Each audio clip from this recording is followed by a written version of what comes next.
O nascimento e os primeiros 6 meses de vida de um bebê são fundamentais para a saúde que ele terá ao longo da vida. O contato físico com o recém-nascido é essencial para a criação de um vínculo que traz vários benefícios. Mas em meio a uma pandemia, com recomendações de distanciamento, como garantir que mães e bebês estejam seguros? Se houver suspeita de Covid-19, o que muda na hora do parto? E a amamentação deve seguir normalmente? Essas são dúvidas que acompanham a maternidade em meio à pandemia e que a gente vai buscar responder no Sala de Convidados, que começa agora.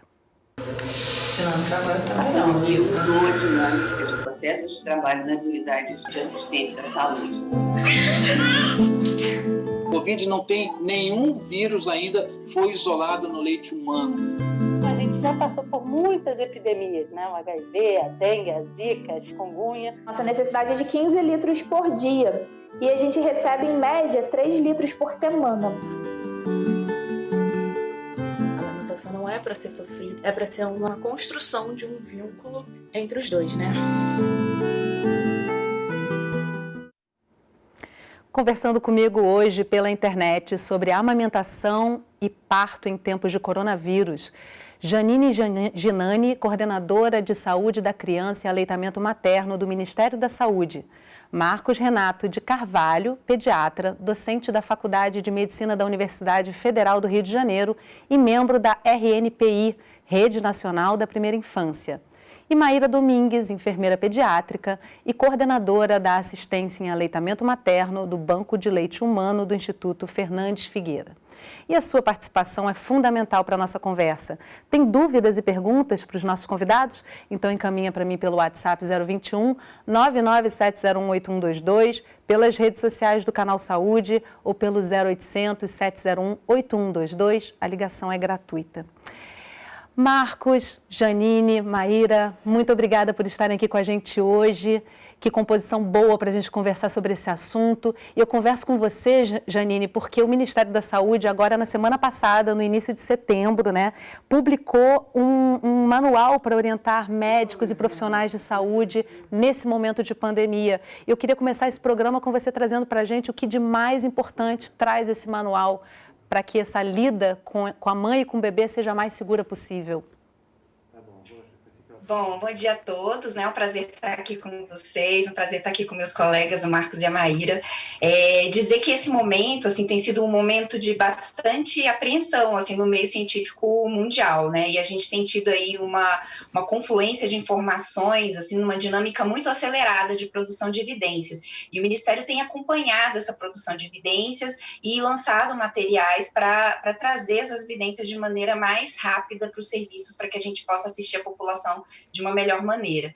Então, na semana passada foi lançado esse material, que envolve todo o cuidado aí relacionado à gestante, à puérpera e à lactante também, né, a mulher que vai estar amamentando aí o bebê no puerpério, e tem toda essa preocupação em organizar essa linha de cuidado e assistência para essas mulheres, né, tendo aí essa questão, né, que no país a gente tem observado uma mortalidade expressiva nesse segmento da população, né? Então, essas diretrizes trazem esse cuidado, né, essa assistência, a questão de quais são os maiores riscos nessa população, né, como é que deve ser o tratamento, o manejo, né, da mulher que é gestante contrai o coronavírus, né, e como é que a organização do sistema deve estar programada para receber e acolher essa mulher. Uma das questões que preocupa muito a gente foi essa questão do distanciamento e que isso provocou uma redução das gestantes com relação às consultas de pré-natal, né? A gente também observou isso com relação às consultas de crescimento e desenvolvimento das crianças.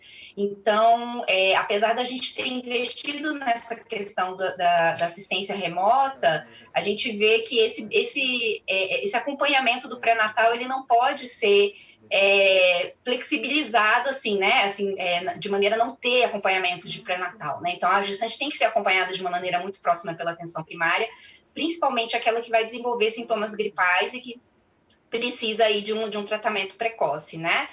Então é isso, esse material tem essa vertente, né, a gente também produziu outros materiais que trazem aí essa questão do aleitamento materno, de que ele deve ser continuado, né, mesmo na mãe sintomática, mesmo na mãe confirmada para a Covid-19, e eu acho que a gente vai discutir um pouquinho mais sobre isso aí ao longo desse papo aqui. Com certeza, várias questões super importantes para a gente desenvolver aqui.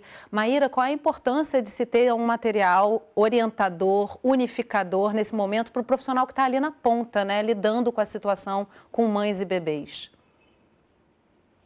Olha, ele é muito importante porque no momento, né, quando a gente encontra esse primeiro semestre aí, que foi desafiador, em que lá no início da pandemia, se a gente volta, eram muitas incertezas, inseguranças, como Janine bem disse, existem muitas publicações que a gente está ao encontro, lendo, o Ministério da Saúde do Brasil tem feito a publicação de manuais importantes para orientar e trazer a segurança para os profissionais de saúde, mas também, principalmente, para os usuários aí no contexto materno-infantil.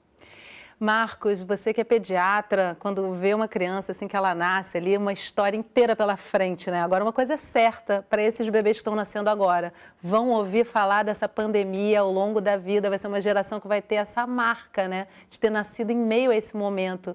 O que você acha que vai ficar de mais importante para essas crianças que estão nascendo nesse momento? Eu acho que vai ficar essa ideia de você agir com cuidado para proteger o coletivo, né? Essa ideia de que estamos todos no mesmo mar, né? Sofrendo um maremoto e precisamos atuar em conjunto. Quer dizer, eu usando máscara não estou só me protegendo, mas protegendo o outro, né?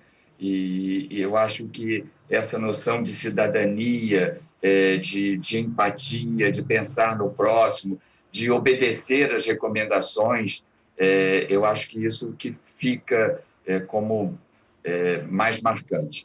Olha, Tomara, a nossa equipe de reportagem foi saber como tem sido a chegada dos bebês nas maternidades. O que mudou em meio à pandemia? Agora tá melhor, Luísa.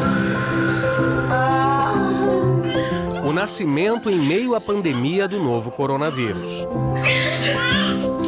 A Covid-19 aumentou o medo, a ansiedade, as dúvidas das gestantes e mudou a rotina nas maternidades. Nicole Giannini, coordenadora técnica da neonatologia da Secretaria Municipal de Saúde do Rio de Janeiro, conta que as grávidas que tiveram algum contato com pessoas com suspeita ou que testaram positivo para o novo coronavírus ficam separadas das outras, para evitar contaminação. Os cuidados com equipamentos de proteção individual foram redobrados, o fluxo de pessoas reduzido, mas ter um acompanhante presente continua sendo um direito. A pandemia mudou a dinâmica de muitas lógicas de trabalho, de processos de trabalho nas unidades de assistência à saúde. Mas no parto, especificamente, falando desse momento, a gente garantiu que não houvesse essa solidão no momento do nascimento. Depois do parto, se a mãe e o recém-nascido estiverem bem, eles seguem juntos para o quarto. Nesses casos, apenas uma mudança se a mulher tiver sido diagnosticada com o SARS-CoV-2. O bebê fica em um bercinho mais afastado, cerca de 1,5 metro de distância. O pediatra Ricardo Chaves diz que ainda assim é preciso incentivar a amamentação. O vírus continua sendo respiratório, que não é pela gravidez, não é pelo aleitamento. A gente está falando aqui formalmente de aleitamento e nascimento. Covid não tem nenhum vírus ainda, foi isolado no leite humano. Então, isso é uma segurança para que as mães tomem a decisão de amamentar os seus bebês se forem Covid positivo. O pediatra ressalta que o aleitamento materno fortalece o sistema imunológico da criança e pode conter os anticorpos da mãe, inclusive aqueles que ela desenvolveu durante a infecção por Covid-19, dando ao bebê uma espécie de defesa da doença. E para a amamentação, existem apenas alguns cuidados simples que precisam ser tomados. Ela tem que estar de máscara, ela tem que estar de higienização das mãos muito bem feitas, com álcool gel, com sabão, com qualquer higienizador. Ela deve estar sem anel, sem colar, sem pulseira, sem esmalte na unha, de unha cortada. Essa higiene, que pode parecer uma caretice, ela é fundamental na interrupção da transmissão do vírus. Essa também foi a conclusão de um estudo publicado na revista científica Lancet. Foram analisados 1.481 partos. Em 116 deles, as mães testaram positivo para o novo coronavírus. Durante a pesquisa, enquanto estavam com os filhos, todas usaram máscaras e seguiram regras de higienização. Os bebês só ficaram por perto durante a amamentação. Depois de 24 horas do nascimento, as crianças foram testadas e todas tiveram resultado negativo para a doença. As pesquisas foram realizadas em 3 hospitais de Nova York, nos Estados Unidos, entre os dias 22 de março e 17 de maio. E quando a mãe vai para casa, ela se depara com um efeito colateral do isolamento social imposto pela pandemia. No chamado puerpério, o período pós-parto, a mulher não pode contar com a rede de apoio. É orientado que não houvesse visita, todo mundo indo lá, todo mundo participando, por uma questão de segurança. E existe ainda uma outra preocupação. Do início da pandemia até o dia 18 de junho, foram registradas 160 mortes de grávidas e puérperas em todo o mundo por Covid-19. 124 delas no Brasil. O estudo foi publicado na revista médica International Journal of Gynecology and Obstetrics. Um problema antigo e que ganha novos contornos. Eu atribuo ao modelo, eu acho que a gente reconhece que a cesariana é uma cirurgia de pelo menos médio porte no corpo de uma pessoa que não deveria, quando desnecessária, receber essa intervenção. E eu atribuo a falta de informação e preparo na lida com a condição do corpo de uma mulher Covid positiva e ex-grávida, Covid positiva e puerpério. Bom, vamos começar aqui pela gravidez e por esse momento do parto. Eu fiquei muito impressionada com esse dado, né, Janine, de que de 160 mortes entre mães no mundo todo, 124 são entre brasileiras. Esse modelo que a gente adota no Brasil, predominando a cesariana. E aí, enfim, essa questão hoje no Brasil é uma questão expressiva. E também, a mãe infectada justifica necessariamente uma cesariana, por exemplo? Então, não justifica, né? O diagnóstico de Covid ele não é determinante para um procedimento como a cesariana. A cesariana ela é um procedimento médico que precisa de indicações e tem indicações muito específicas, né? E isso é objeto do trabalho do obstetra, né? Do ginecologista obstetra. Então, ele vai fazer toda essa aproximação dependendo do quadro clínico da mãe e de qualquer questão de saúde que ela tenha e que seja incompatível com um parto vaginal, um parto natural, né? Então esse é um procedimento que tem definições muito específicas, né? E não é a Covid que é determinante para essa escolha dessa via de parto, né? Então alguns estudos têm inclusive demonstrado que a cesariana aumenta o risco, né, de mortalidade nesse grupo de mulheres Covid positivas, né? Então esse é um dos artigos que está citado inclusive no material técnico que o Ministério divulgou na semana passada. Então, assim, cesariana é um procedimento que precisa ser bem indicado, né? É um procedimento importante, né, que precisa ser realizado. A gente sabe que tem indicações específicas, mas ele precisa ser bem indicado. Marcos, a gente sabe também que tanto a amamentação, mas também o parto é fundamental. A forma como o bebê nasce é fundamental para a construção desse sistema imune, né? E aí eu queria que você trouxesse o que diferencia para essa construção o bebê nascer por cesariana ou por parto natural. Ainda que a gente saiba que muitas vezes a cesariana pode sim ser necessária, mas quando a gente tem a opção, qual é a importância desse parto ser natural? Antes, eu queria complementar, não só a cesariana causa essa morte escandalosa de mulheres grávidas no Brasil, mas a baixa quantidade e qualidade do pré-natal, da assistência ao parto e assistência puerperal também, no pós-parto imediato, porque as puérperas também, como as grávidas, estão morrendo mais no Brasil. Então, a gente tem que melhorar a capacitação dos profissionais de saúde e a qualidade dessa atenção perinatal, né? Realmente, a cesárea deixa marcas no recém-nascido por toda a vida, porque quando o bebê nasce de parto normal, primeiro que ele nasce na hora certa, no tempo certo, e ele também recebe o microbioma, uma carga de bactérias positivas da mãe, que vão fazer com que ele não tenha, por exemplo, obesidade, alergias. Isso é algo que a gente sabe muito recentemente, né? Dessa questão da microbiota do canal vaginal, determinando uma saúde melhor, não só para o recém-nascido, mas para a criança e, inclusive, para o indivíduo adulto. Então, é imprescindível que esse bebê nasça por via natural, porque isso ajuda também a mulher, ajuda a amamentação e é bom também para todo mundo. Maíra, a gente ouve o repórter Alessandro Vieira falando da reportagem da importância da rede de apoio, né? Que nesse momento de pandemia parece que é nadar contra a maré. Que aquele encontro de pracinha, muitas vezes, que acaba sendo substituído até pelos meios virtuais, mas não totalmente, né? Acaba sendo colocado meio de lado, a presença da família, das outras mulheres da família. Como é que você está percebendo essa questão do vínculo e da rede de apoio nesse momento entre as mães e bebês? Olha, essa questão, ela está trazendo, ela cada vez mais está sendo relevante nesse contexto, né, de pandemia. Existem alguns estudos já que estimam que praticamente 1/3 da população pode ser afetada, né, no campo da saúde mental por conta da pandemia. E a rede de apoio, ela é essencial em todos os momentos, né, não só na pandemia, mas esse acolhimento, né, a escuta, o aconselhamento, ele é muito importante nesse processo e que existe um conjunto de incertezas, de medo, de saber se amamentar vai trazer algum risco para o bebê, ao nascimento se vai ter o risco, a mãe, a família, ela tem muito medo nesse processo de gestação e no processo também da amamentação. E a gente está falando aí dos 1000 dias, né? É o processo desde a gestação, esse período, né, de 9 meses, mais os 2 anos, que é um período mais importante aí para o início da vida de um indivíduo, né, do ser humano.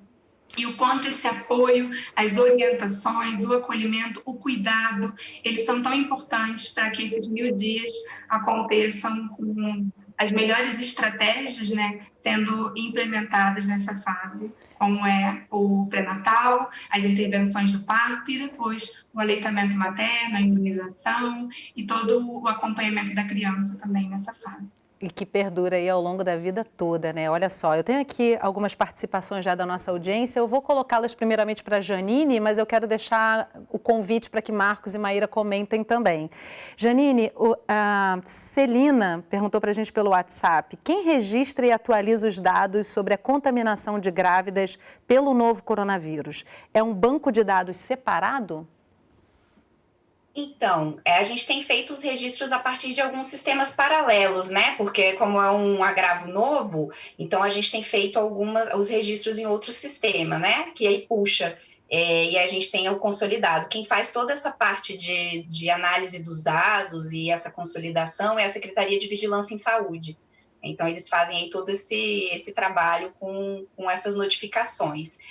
A gente lançou recentemente também, em parceria com a Secretaria de Vigilância em Saúde, um sistema para secretarias estaduais e municipais registrarem também uma nova apresentação da Covid que acontece nas crianças, né, que é a síndrome inflamatória multissistêmica pediátrica.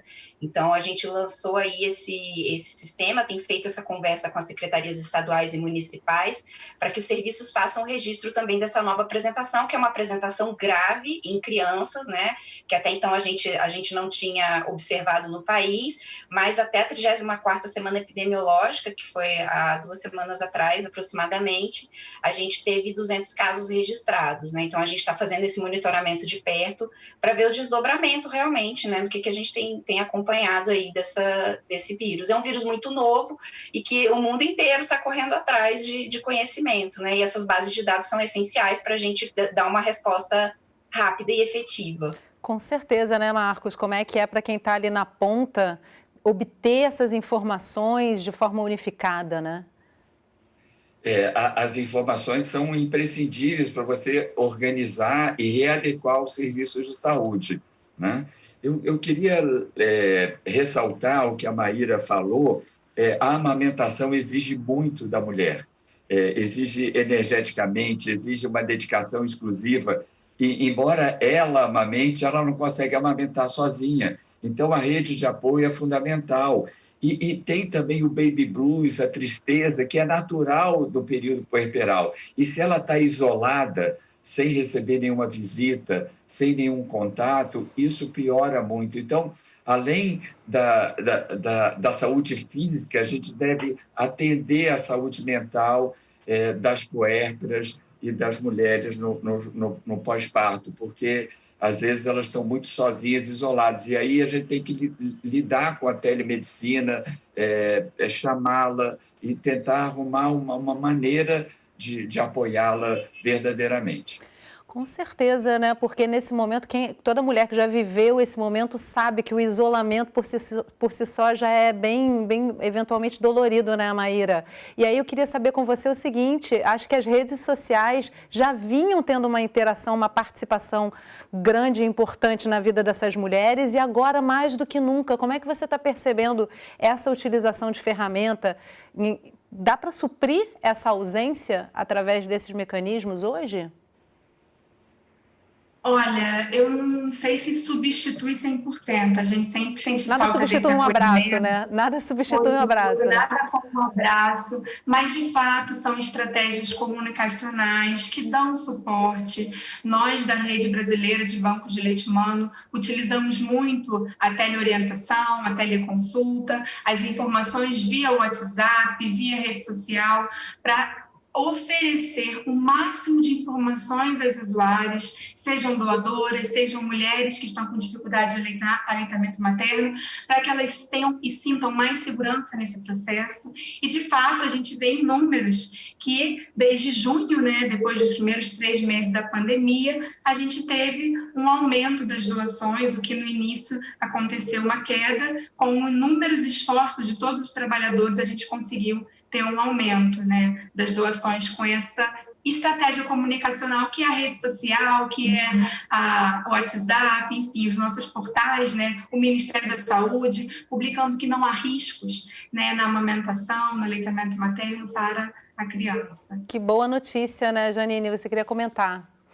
Queria pegar esse gancho, porque essa foi uma questão tão importante que aconteceu esse ano, assim, e a rede esteve sempre junto com a gente na coordenação de saúde da criança e aleitamento materno, né?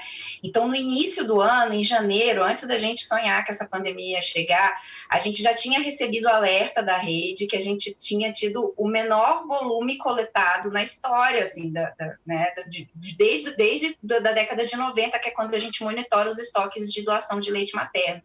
E aí a gente tinha, né, assim, confiança de que precisava ser feita alguma coisa, que a gente precisava fazer uma mobilização, e a gente iniciou a mobilização pelas campanhas de doação com alguma antecedência. Mas aí, assim, veio em março, veio a pandemia, né, e aí a gente ficou, assim, completamente transtornado, porque a gente já estava experimentando a maior baixa de doação da história do país, e agora uma pandemia, e agora o isolamento social, e agora um monte de dúvidas, e pode doar e não pode doar, e essa questão da exposição. E a gente conseguiu, a partir do uso dessas ferramentas digitais, né, a Rede Brasileira de Bancos de Leite, ela conta com a utilização desse recurso das mídias digitais há bastante tempo. Então, a gente conseguiu levar informação de forma qualificada para todos os agentes da rede. A gente chegou de uma maneira muito efetiva na ponta, né, e naquele banco de leite, daquele pequeno município que estava ali fazendo assistência àquela puérpera, né, àquela lactante. E como isso foi efetivo, né, a gente começou a campanha de doação em maio, né, assim, mais forte, né, com as peças de mídia social, mídia online, mídia na televisão convencional, e aí a gente teve depois, no fechamento da campanha, uma grata surpresa de observar um incremento de 30% no volume de leite doado, né, num cenário absolutamente adverso. Então, essa questão da comunicação em saúde, ela ficou muito, muito marcada para a gente, né? Como é importante a gente levar informação de qualidade, empoderar o profissional para que ele tenha confiança de assistir ali aquela mulher e de passar essa confiança para ela e para sua família. Que boa notícia, né? Marcos, eu tenho aqui uma pergunta da audiência que eu acho que você pode trazer para a gente a resposta. A Débora Simões, ela encaminhou para a gente pelo Instagram, pergunta por quanto tempo permanece o colostro de uma mãe de recém-nascido prematuro? Muito boa pergunta. A gente tem estudos mostrando que o colostro, vale ouro, né? Inclusive tem a colostroterapia, mesmo que seja algumas gotinhas, o prematuro pode receber esse líquido precioso, porque ele tem 17 vezes mais anticorpos, ele é extremamente protetor. E a gente descobriu que no prematuro esse colostro pode permanecer por 3-4 semanas, né? A gente também tem um outro nome, que é leite precoce, quer dizer, a mãe do prematuro produz um leite especial para aquele prematuro, para o seu prematuro. Então, os leites, felizmente, são individualizados. Cada mãe produz o melhor leite para o seu filho de acordo com as suas necessidades. E olha, eu vou guardar outras perguntas aqui sobre aleitamento para o nosso segundo bloco, que a gente tem uma matéria ótima para tratar disso, mas quero, antes de fechar esse bloco, Janine, trazer mais uma pergunta da audiência. O Magno Martins, ele encaminhou para a gente pelo Instagram, pergunta se quem planeja ter filhos é melhor adiar. E dá para planejar tão bem assim? Essa que é a dificuldade. A gente tem visto até muito um baby boom aí agora da pandemia, né? Assim, acho que muitas crianças vão nascer por agora. A gente tem visto, inclusive, é empírico, absolutamente empírico que eu estou falando aqui, né? Um acréscimo, assim, de mulheres engravidando durante esse período. Não vejo como uma necessidade de adiar necessariamente, né? A gente sabe que os procedimentos que a gente tem hoje implementados dentro do SUS, eles são suficientes para dar conta da questão de reduzir o risco, né, de contaminação do bebê, né, da gestante, conforme a gente comentou. A gente tem preconizado que essas práticas, que são práticas tão caras assim para a gente, que é o contato pele a pele, a amamentação na primeira hora de vida, sejam mantidas ainda na mãe positiva para a COVID, né, mediante cuidados, né? Então a gente tem preconizado aí a troca da roupa que ela utiliza no parto, a troca da máscara, um pequeno banho no leito, né, assim, na região do colo, para que o bebê possa ser colocado no contato pele a pele, porque essas são questões fundamentais, né, para depois para o segmento da amamentação, esse contato com o leite materno cheio de anticorpos, né, super especial, como o professor Marcos traz. Então, a gente sabe da importância de manter esses procedimentos. E com relação à própria doação de leite materno também, né, os procedimentos que a gente já tinha na rede, a pasteurização, os processos, né, internos ali que acontecem no processamento desse leite materno, é suficiente, inclusive, né, se eventualmente uma mãe que está assintomática fez a doação e tem alguma partícula viral ali dentro daquela amostra. Apesar de que, né, a gente não tem nenhum relato de que o vírus intacto, né, o vírus integralmente foi encontrado em nenhuma amostra de leite, né? Essa questão, a gente tem comentado que a mãe positiva para a COVID, ela não deve realizar a doação, em virtude de que é uma rede, né? Então, você tem profissionais que vão até a casa dessa mulher, buscar o leite, né? Enfim, a gente está expondo essa cadeia a uma cadeia, né? A uma possível transmissão. Então, é uma questão que está relacionada a isso e não a qualquer possibilidade do vírus passar pelo leite materno. E Maíra, no próximo bloco eu vou trazer com você esse processo aí que garante a segurança do leite, tá? Agora eu queria, para fechar o bloco, trazer o comentário do Marcos, que está pedindo um comentário aqui para gente. É que nós temos uma alta mortalidade de gestantes, de puérperas para o Covid no Brasil. Se puder adiar, adia, até chegar a vacina o ano que vem. Essa é uma dica. Fica a dica, né? No próximo bloco, os bancos de leite precisam mais do que nunca de doações. Não sai daí, que a gente volta já.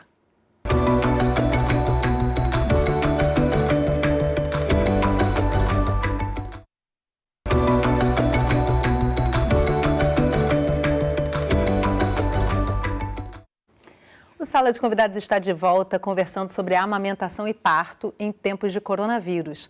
Comigo via internet, Janine Ginani, coordenadora de Saúde da Criança e Aleitamento Materno do Ministério da Saúde. Marcos Renato de Carvalho, pediatra, docente da Faculdade de Medicina da Universidade Federal do Rio de Janeiro e membro da RNPI, Rede Nacional da Primeira Infância. E Maíra Domingues, enfermeira pediátrica e coordenadora da assistência em aleitamento materno do Banco de Leite Humano do Instituto Fernandes Figueira. E se você ainda não participou no primeiro bloco, a hora é agora, manda as suas perguntas para a gente. Eu recebo e compartilho com os nossos convidados. Você pode encaminhar pelo WhatsApp 021 997018122, pelas redes sociais do Canal Saúde ou pelo 0800 701 8122. A ligação é gratuita. Com a pandemia, as dúvidas que acompanham as mães de primeira viagem se estenderam até as mais experientes. A pandemia fez reduzir os estoques dos bancos de leite.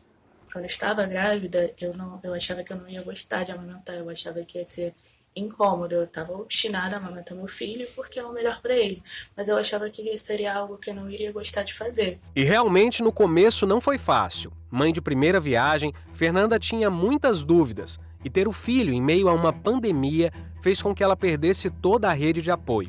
Ela conta que amamentar é um processo e, por isso, decidiu procurar o banco de leite. A amamentação não é para ser sofrido, não é para doer, é para ser uma atividade prazerosa para o neném e para a mãe um vínculo, uma construção de um vínculo entre os dois, né? E dá para perceber bem esse vínculo neste vídeo que ela gravou pra gente. Esse é o João Vicente, ele só tem 2 meses. E com a prática, a relação que a Fernanda tinha com o leite materno e a amamentação mudou. Agora, ela também é doadora. Uma vez por semana, um profissional da saúde passa na casa dela para recolher os frascos. Daniele Aparecida da Silva, coordenadora do Banco de Leite Humano do Instituto Nacional de Saúde da Mulher, da Criança e do Adolescente Fernandes Figueira, IFF, ressalta que essa visita respeita todas as normas de segurança. A gente tem que lembrar que os bancos de leite estão aí completando quase 40 anos de história. Então, a gente já passou por muitas epidemias, né? O HIV, a dengue, a zika, a chikungunya, e essa sempre foi uma preocupação. Os nossos princípios, os nossos processos sempre foram muito pensados na questão da manutenção dessa biossegurança. A coordenadora do Banco de Leite Humano do IFF conta que mesmo em tempos de pandemia, os cuidados para coletar o leite não mudaram. A gente sempre orientou as mães a questão da higiene antes de coletar o leite. Lave bem as mãos, prenda os cabelos e, no caso que a mãe apresentasse um resfriado, a gente solicitava que ela utilizasse máscara. A gente sempre pedia para ela colocar uma fraldinha do bebê, uma proteção, né? Então agora, como a síndrome gripal, né, se faz presente, então a gente agora solicita que todas utilizem máscaras para que ela na hora de coletar o leite dela. Depois da doação, o leite passa por todo o processo de controle de qualidade e pasteurização. E mesmo com procedimentos rigorosos, a pandemia acabou afetando os estoques de bancos de leite. Segundo o Ministério da Saúde, o Brasil registrou uma redução de 5% no número de doadoras nos 4 primeiros meses deste ano, comparando com o mesmo período do ano passado. Bianca Martins é nutricionista, responsável técnica pelo Banco de Leite Humano do Hospital da Mulher Eloneira Studart, em São João de Meriti, na Baixada Fluminense. Ela ressalta que o mês de março sempre foi um período crítico para os bancos de leite, por conta do carnaval e das férias. Esse ano, a situação ficou ainda pior. No nosso hospital, a gente conta com uma UTI neonatal com muitos leitos e a nossa necessidade é de 15 litros por dia. E a gente recebe, em média, 3 litros por semana. E nem todo leite que a gente recebe está próprio para consumo. E quando a gente olha os potinhos de leite humano, a gente nem imagina que cada um pode ajudar até 10 recém-nascidos. Dados do Ministério da Saúde revelam que todos os anos no Brasil, mais de 300 mil crianças nascem prematuras e precisam da doação de leite. Os bebês prematuros representam aproximadamente 11% do total de crianças que nascem por ano, cerca de 3 milhões. Se você está amamentando, você pode doar seu excedente, doe leite materno. O leite materno é e sempre será o melhor alimento para os recém-nascidos, para os bebês prematuros que nascem com baixo peso. Então, o leite materno é vida, doe leite. Maíra, no bloco anterior você vinha falando que houve, na verdade Janine comentou, né, que houve toda uma campanha, você também falou, que aumentou a quantidade de doações, e eu fiquei muito impressionada com essa fala de que se precisa de 15 litros por dia e que se tem 3 litros por semana. A gente sabe que essa questão da doação, seja de leite humano quanto de sangue, é um problema e não é só no Brasil, né? Agora, em que medida a gente chega perto disso nesse momento, mesmo com esse sucesso que se tem aí numa campanha de conscientização? Como é que está nesse momento no IFF, que é um banco de referência, né? Sim, de fato, né, os primeiros meses que foram muito desafiadores, a gente encontrou sim uma queda nas doações, o medo da contaminação, do funcionário que ia buscar o leite, tudo isso gerou realmente esse conjunto de incertezas, mas por outro lado, nós vimos também a rede global de bancos de leite humano, e claro, todos os trabalhadores da saúde de diversas unidades, a sua capacidade de responder e de enfrentar essa pandemia, com esforço hercúleo, com muito trabalho, para informar e orientar, né, e tudo com processo sem riscos. E, de fato, desde junho até então, nós tivemos um aumento aí de cerca de 30% nas doações. Atualmente, estamos com uma doação que responde às demandas do nosso instituto. Claro que isso pode variar de uma unidade, região para outra, mas, no geral, esses dados estão no nosso portal e a gente encontra, sim, um aumento que é muito bom, graças a essa transposição de barreiras que a Rede Brasileira de Bancos de Leite Humano superou. E aí, só para complementar aqui com você, Maíra, a gente viu na matéria que o processo para receber essa doação é muito seguro, né? Os bancos encaminham um profissional de saúde que vai e busca com toda segurança possível esse material. Agora, para quem recebe esse leite, como é que se faz a verificação, né, de qualquer doença transmissível através do leite nos bancos de leite? Como é que se garante que esse leite é absolutamente saudável? Sim, essa pergunta é muito importante, porque, de fato, é importante, a gente sempre precisa esclarecer a população que há todo um processamento do leite humano que garante segurança e qualidade, desde a extração e a coleta do leite no domicílio, em todas as etapas desse processamento, pasteurização, controle microbiológico, é verificado a acidez do leite para que ele chegue com segurança para o recém-nascido prematuro ou com baixo peso numa UTI neonatal. E, de fato, na pandemia, nós verificamos, com todos os conhecimentos científicos atuais, junto ao Ministério da Saúde do Brasil também, que nossas normas técnicas, recomendações e procedimentos são efetivos e garantem essa qualidade e segurança em todas as etapas. Janine, eu tenho uma pergunta aqui da audiência, da Luíse Pomplona. Ela mandou para a gente pelo Instagram perguntando se bebês até 1 ano de idade são considerados grupo de risco para a Covid-19. E aí eu emendo também para te perguntar se grávidas também estão incluídas em grupo de risco. Então, grávidas e puérperas, sim. As crianças também, menores de 2 anos, também tem que ter cautela, apesar da gente não ver com frequência quadros graves em crianças, né, nessa idade. A gente não tem visto, né?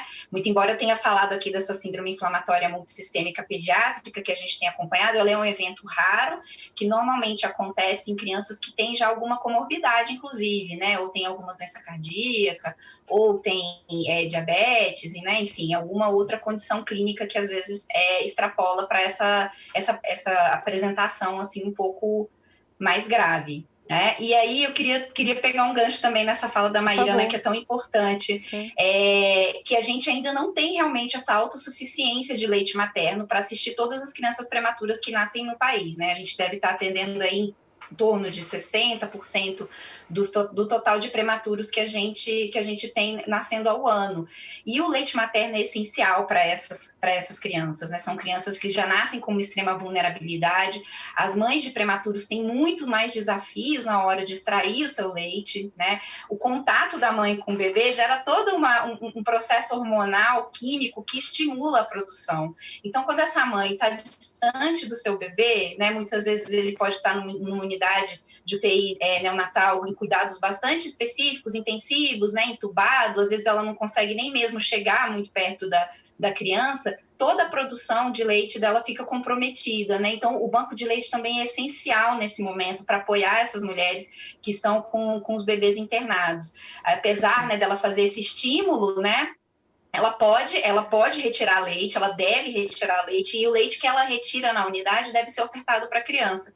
Conforme o professor Marcos falou, né, cada leite é muito individual, né, então cada mulher produz o leite de acordo com a necessidade do seu bebê, e receber esse colostro da sua própria mãe é fundamental. Então, eu queria deixar aqui, né, um agradecimento imenso a esses profissionais do Banco de Leite que fazem esse trabalho junto às mães de prematuro, porque esse é um trabalho, assim, incrível e que tem impactos imensos, porque a gente sabe do risco de complicação que é um bebê com fórmula infantil nesse momento da vida, né? Então, aumenta a mortalidade e a gente sabe dos riscos aí que estão implicados. Então, esse trabalho é um trabalho mesmo de levar vida para essas crianças. Com certeza, muito importante essa fala. Eu tenho aqui mais uma participação da audiência, Marcos, eu queria trazer para você. A Lígia Ribeiro diz o seguinte: bebês, como todos nós, precisam de um pouco de sol todos os dias. Como fazer se não houver sol em casa? Romper o isolamento é mais perigoso do que passar meses sem sol para essa criança que acaba de nascer? Isso é um dilema, né? O ideal é que ela possa ir a algum lugar, uma varanda ou um play que não seja movimentado e colocar esse bebê para tomar sol. Uma outra alternativa é o complemento com vitamina D, que pode ser algumas gotinhas, alguns dias da semana. Então, os bebês menores, as crianças menores de 2 anos não podem usar máscara, né? Então, a gente tem que ter um cuidado imenso com os lactentes. E, Maíra, quais são as recomendações para as mães com suspeita ou confirmação de Covid-19 que estão em fase de amamentação? Primeiro, interrompe ou não interrompe a amamentação, porque acho que a gente ainda não falou disso com clareza nesse programa, né? E se não interrompe, qual é o processo para que isso seja seguro? Ótimo, de fato, não interrompe, né? Todos os manuais de direcionamentos que nós temos do Ministério da Saúde, da Rede Global de Bancos de Leite, é que a amamentação não deve ser interrompida, e isso está alinhado com as publicações científicas mais atuais. Bom, seguindo a recomendação de não interromper, até porque não foi encontrado o vírus, né, no leite materno, e além disso, uma publicação recente publicada mostrou que anticorpos para o Covid foram encontrados no leite materno, né, protegendo essa criança para o Covid-19. Sendo assim, a amamentação ela deve acontecer até os 2 anos ou mais, sendo até os 6 meses apenas o leite do peito.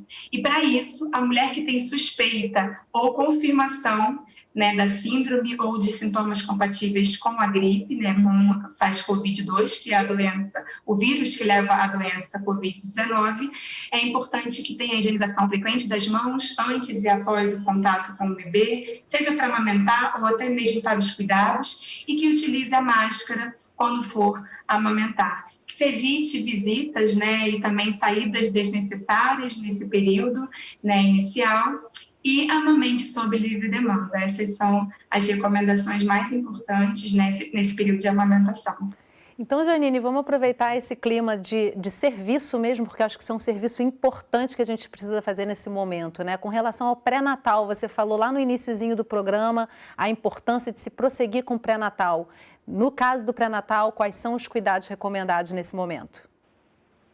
A mulher que vai até uma unidade de saúde, ela também deve, né, igualmente, usar máscara, higienizar as mãos, levar o seu próprio potinho ali de álcool gel para que ela faça a higienização das mãos constantemente. As unidades básicas de saúde estão fazendo triagem na porta para separar as pessoas que têm qualquer sintoma de respiratório ou de síndrome gripal, separando essas pessoas, né, para que não tenha esse contato dentro da unidade, e elas devem se encaminhar para fazer a consulta de pré-natal. O que a gente tem preconizado é que nessa consulta já faça tudo o que a gestante precisa fazer. Então, ela precisa tá na etapa de fazer uma ultrassonografia, precisa coletar um exame, que tudo isso seja feito oportunizando esse momento de contato na unidade básica. Outros contatos, né, assim, a recorrência do contato, ela também pode acontecer por meios virtuais, né, mensagem de texto, telefonema, ou até busca ativa, né, visita do próprio profissional de saúde no domicílio dessa mulher. Então, a gente tem tentado adaptar a estrutura da atenção primária para garantir mais segurança para essas mulheres que são grupo de risco, né? E, Marcos, também no primeiro ano de vida do bebê, as consultas com a pediatria são mais frequentes, precisam ser mais frequentes para fazer a medição, verificar se o crescimento está dentro de um padrão. E aí, nesse momento, como é que está esse acompanhamento pediátrico logo após o parto, no primeiro ano de vida? Ele é necessário. O bebê precisa ser pesado, precisa ser medido, esse binômio precisa ser atendido. Às vezes a gente tem que observar uma mamada, se ela está com uma queixa de dor ou de fissura. Então, a gente tem que proteger a entrada deles e a chegada deles, nós tomando cuidados, né, e fazendo com que elas tomem esse cuidado também e ter no serviço de saúde uma trajetória para os que não estão Covid positivo, né? Diferente no acolhimento ao entrar no centro, ter essa separação para que ela se sinta segura de ir à unidade. Eu queria também ressaltar a importância desse aplicativo de coronavírus SUS, que tem dicas, que tem notícias, que tem alertas. Então, ele Como é que é o nome do aplicativo? Qual é o nome do aplicativo? Coronavírus SUS. Esse eu tenho esse aplicativo, é bem interessante. É bem interessante. Então, você tem à mão algumas orientações, inclusive aqui, está me perguntando se eu fui exposto e se eu tenho teste positivo para compartilhar. Felizmente, não, né? A gente está tomando todos os cuidados necessários. Agora, mais uma pergunta com relação a esse primeiro ano de vida do bebê, Marcos. A gente também sabe que ao longo desse primeiro ano a criança vai começando a ter contato com alguns ambientes não tão higienizados, né? Isso também é importante para o desenvolvimento do sistema imune, logicamente com a devida precaução. E nesse momento a gente está precisando de super higienização, a mão super limpa, eventualmente até o bico do seio da mãe para poder fazer essa amamentação. Isso traz algum prejuízo? Existe algum desequilíbrio nisso? Como é que você diria para a mãe que está na dúvida nesse momento, né? De se, eu estou paranoica de ficar limpando tudo. Como é que fica isso nesse momento? É um dilema, né? As crianças necessitam de meio ambiente, de correr, de brincar, né? Isso tem sido muito pesado para as crianças, levando a um sofrimento muito grande. Então, por exemplo, elas podem caminhar em locais seguros, mas evitar brinquedos de uso coletivo. A higiene, eles podem usar um protetor facial, já que não podem usar máscaras, né? Outro dia eu recebi uma bebezinha de 7 meses com um protetor facial lindinha, e ela, por 7 meses, conseguia usar o protetor facial, mas máscara não. A higiene do seio não é necessária, né? Não é necessário limpar o mamilo e a areola antes da mamada. E a Maíra falou que a mulher deve amamentar com máscara e limpando a mão antes e depois. Então, as crianças, a gente vai ter mais dificuldade de lidar com a higiene delas, mas a gente pode explicar para elas e elas têm uma capacidade grande de entendimento também. Maíra, a gente vem falando aqui... perdão, os dois querem falar. Vamos lá. Janine, depois eu passo para o Marcos. Depois eu faço a pergunta para a Maíra, não tem problema. Quer complementar, Marcos? Desculpa, fala, Janine. Só uma coisa imprescindível, que é a cobertura vacinal que baixou devido a esse medo de recorrer ao centro de saúde. Então, mais um motivo para procurar o centro de saúde além das consultas de puericultura, as crianças serem vacinadas, e são dezenas de vacinas que as crianças tomam nos primeiros anos de vida e elas são imprescindíveis para a saúde individual e da coletividade. Recado importantíssimo, né, Janine? Isso, não, eu queria comentar também sobre a questão da triagem neonatal, né, o teste do pezinho, que a gente tem recomendado que seja feito no hospital, então na hora que a criança for receber alta, né, a gente não tem estimulado alta tardia ou alta precoce para as crianças que são assintomáticas, mesmo que elas estejam tenham nascido em hospitais de referência para tratamento de Covid, né, então deve ser oportunizado esse momento. E só com relação a esse protetor, né, facial, o Face Shield, a gente emitiu um alerta há algumas semanas falando que existe uma divergência, assim, né, Marcos? Porque esse aparato ele pode induzir, né, morte súbita do recém-nascido, e a gente não tem recomendado, né, para as crianças menores de 2 anos nenhum aparato, assim, nem máscara, nem o protetor facial. Então, a gente entende que as medidas de distanciamento, né, são as mais efetivas para proteger as crianças. Então, evitar aglomeração com a criança, né, manter distância, mesmo que a mãe precise procurar, por exemplo, o serviço de saúde para fazer a consulta de pericultura, né, consulta de crescimento e desenvolvimento, que ela evite ficar muito próxima de outras pessoas que estão ali na unidade, né? Então, assim, porque a gente tem realmente essa problemática, alguns casos já foram descritos fora do país, então a gente tem recomendado cautela aí, né, para que não use, inclusive porque pode trazer até algum impacto na própria amamentação em livre demanda. A criança está com face shield, a mãe tem que higienizar, tem que tirar, isso pode gerar uma confusão aí na hora de ofertar o leite para o bebê.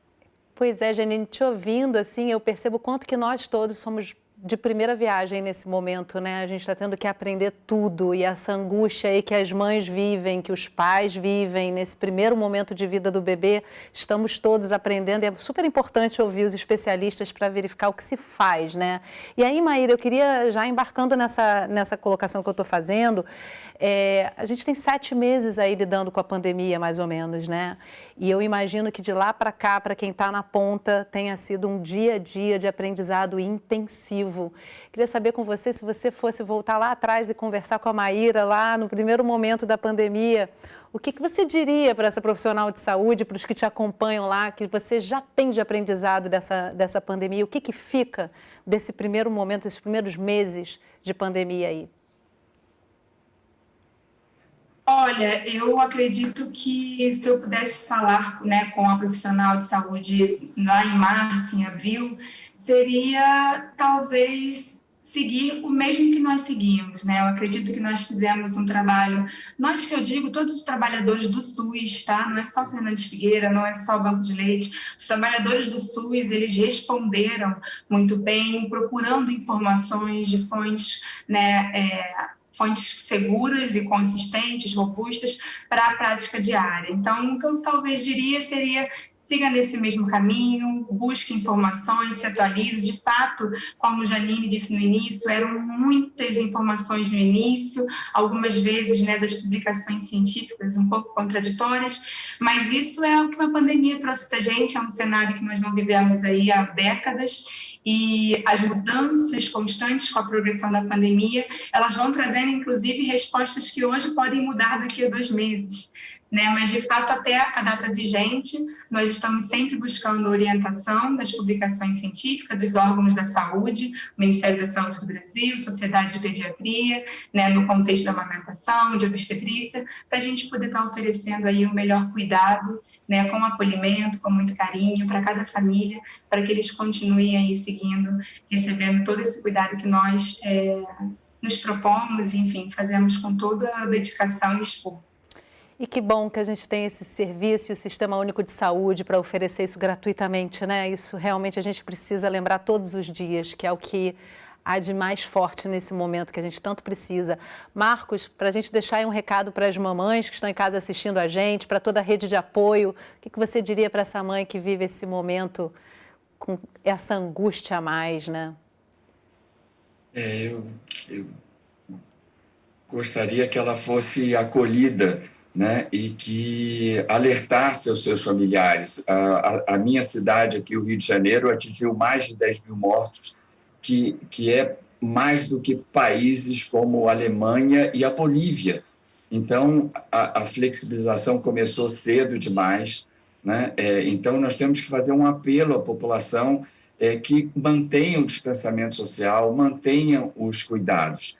E eu também gostaria de que o governo federal, que os governos estaduais e municipais tivessem políticas mais claras de proteção e prevenção, e que a gente tivesse um plano nacional de prevenção contra a Covid. Janine, eu termino o programa com você. Como é que você gostaria de passar essa mensagem final para as mães e redes de apoio que estão em casa assistindo o nosso programa? É confiança, assim, né? Confiar que o processo de amamentação ele é um processo natural, né? Ele é um processo que tem as suas dificuldades e o coronavírus é mais uma, mas é confiar na capacidade dela de fazer, né, esse processo, de garantir a melhor saúde para o seu bebê. Embora a gente tenha medo, né? A gente tem visto aí que os benefícios da amamentação eles são muito superiores aos potenciais, né, e possíveis riscos de que a criança contraia a Covid-19, para ela apaziguar a mente dela, né, porque a gente, assim, enquanto mãe, a gente tem tantas preocupações com a saúde do nosso filho, e ela ter certeza que amamentando, ela está garantindo a saúde do seu bebê, assim, ela está oferecendo o melhor que ela pode, com todos os cuidados que ela pode, né, tomar nesse momento, né, higienizando as mãos, colocando a máscara, né. E pode falar, Maíra. Fala, Maíra. Maíra quer complementar alguma coisa. Só para citar, assim, para dizer e complementar com o Marcos, com a Janine, que se qualquer mulher que queira amamentar e quer seguir essas recomendações, que é o melhor para toda criança, da mulher, que procurem ajuda nos bancos de leite humano, nas unidades básicas de saúde para amamentação, se por algum acaso encontrar alguma dificuldade. Nós estamos esperando por essas famílias que precisam de ajuda para oferecer o nosso melhor e conseguir garantir esse sucesso da amamentação, que é algo que todos nós desejamos. Sim, Maíra, a gente está sintonizada. Eu já até coloquei lá para a minha equipe de produção, colocar o número Disque Saúde para quem tiver dúvida, para saber qual é o banco de leite mais próximo. Isso é super importante, essa mensagem precisa ficar. Eu quero agradecer muito a participação de vocês aqui com a gente hoje, informações muito relevantes, e para que essa vida que se inicia agora possa começar bem, mesmo no meio de toda essa pandemia, né? Com segurança, com saúde. Muito obrigada, Marcos, Janine e Maíra. E obrigada a você que acompanhou o programa de hoje. Não deixa de amamentar seu bebê, salvo se for por recomendação médica. Se quiser ser doadora de leite humano, entre em contato com o banco de leite mais próximo da sua casa ou ligue para 136 para maiores informações sobre como e quando doar. Se quiser rever, baixar ou ainda compartilhar esse programa, entra no site do Canal Saúde. Lá você encontra todos os nossos programas. Se puder, fique em casa. Eu encontro você na próxima semana. Até lá.